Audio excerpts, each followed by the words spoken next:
حضرت عبداللہ بن مسعود رضی اللہ تعالیٰ عنہ فرماتے ہیں کہ ایک مرتبہ حضور صلی اللہ علیہ وسلم مجھے جنات کی وادی کی طرف لے کے گئے،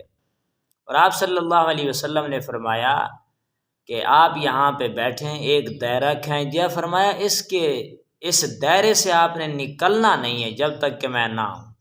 فرماتے ہیں کہ میں اس دائرے کے اندر بیٹھ گیا، آپ صلی اللہ علیہ وسلم جنات کی وادی کی طرف چلے گئے، تشریف لے گئے۔ ان کو بھی تبلیغ فرمانی تھی،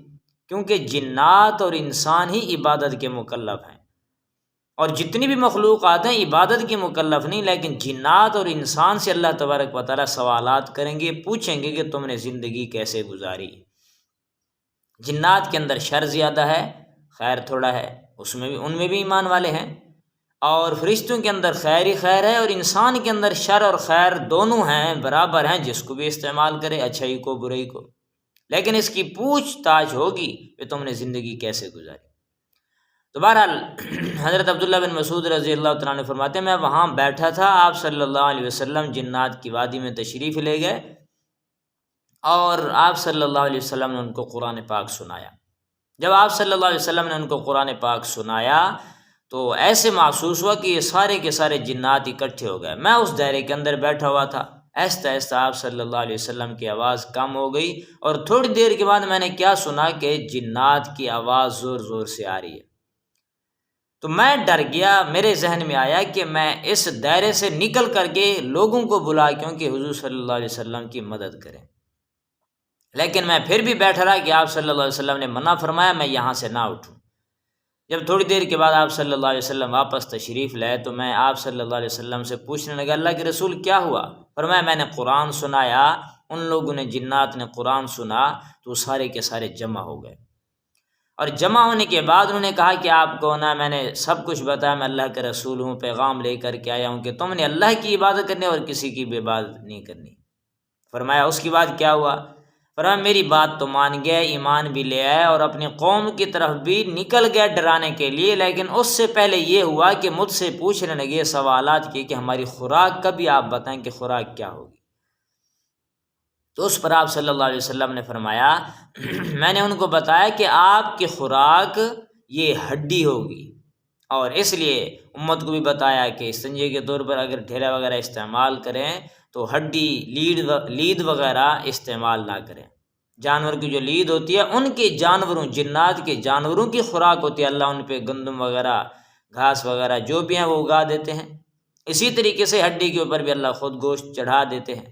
تو یہ ان کی خوراک حضور صلی اللہ علیہ وسلم نے اللہ کے حکم سے فرما دی۔ اس کے بعد فرمایا کہ ان لوگوں کا جھگڑا ہو گیا آپس میں، اور وہ جھگڑا میرے پاس لے کر گیا کہ آپ ہمارا کوئی فیصلہ فرما دے، تو میں نے ان کے درمیان فیصلہ بھی فرما دیا، اس لیے تھوڑی زور زور سے آواز تھی۔ تو بہرحال کہنے کا مقصد یہ ہے کہ اللہ کے جو رسول آئے ہیں یہ آئے تو تمام جہانوں کے لیے ہیں، وما ارسلناک الا رحمۃ للعالمین، لیکن عبادت کے مکلف یہ جنات اور انسان ہیں۔ وما خلقت الجن والانس الا لیعبدون، قرآن پاک میں آتا ہے جنات اپنی قوم کی طرف گئے اور جا کر کے ان کو سمجھایا، سمجھانے کے بعد ساتھ یہ بھی کہا اگر ایمان لے آؤ گے تو یغفر لکم من ذنوبکم، اللہ تمہارے گناہوں کو بخش دیں گے، اور یہ بھی آیا وَيُجِرْكُم مِّنْ عَذَابٍ أَلِيمٍ، تمہیں دردناک عذاب سے بچا دیں گے۔ تو علماء حضرات کا اس میں اختلاف ہے، فرمایا کہ صرف ان کی اللہ بخشش ہی فرمائیں گے، جہنم سے ان کو بچا دیں گے، جنت میں یہ نہیں جائیں گے، بس یہ مٹی بن جائیں گے، جیسے اللہ جانوروں کو مٹی بنا دیں گے ان کو بھی مٹی بنا دیں گے۔ لیکن کچھ لوگ کہتے ہیں کہ نہیں یہ بھی جنت بھی جائیں گے، تو اللہ تبارک و تعالیٰ ہی زیادہ بہتر جانتے ہیں، لیکن یہ ہے کہ ایمان والوں کی جہنم سے نجات ہو جائے گی جنات کی۔ اور اس وقت جب کافر دیکھیں گے کہ جانور وغیرہ بھی اللہ نے ان کو مٹی بنا دیا تو وہ بھی خواہش کریں گے کہ یا لیتنی کنت ترابا، کاش کہ ہم بھی مٹی بن جاتے اور ہم سے کوئی حساب کتاب نہ ہوتا۔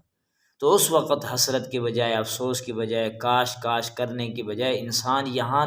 اپنی زندگی کے ایک ایک لمحے کو قیمتی بنائے، ضائع نہ کرے۔ زندگی تو گزر ہی جائے گی، اچھے اعمال والے کی بھی، برے اعمال والے کی بھی، مالدار کی بھی، غریب کی بھی، سب کی گزر جائے گی، لیکن کامیاب وہی ہے کہ جس نے اچھے اعمال کیے، اللہ کو راضی کیا۔ کوشش کریں گناہ نہ ہو، کوشش کریں 5 وقت کی نماز ہو، اپنے رشتہ داروں کو وقت دیں، اپنے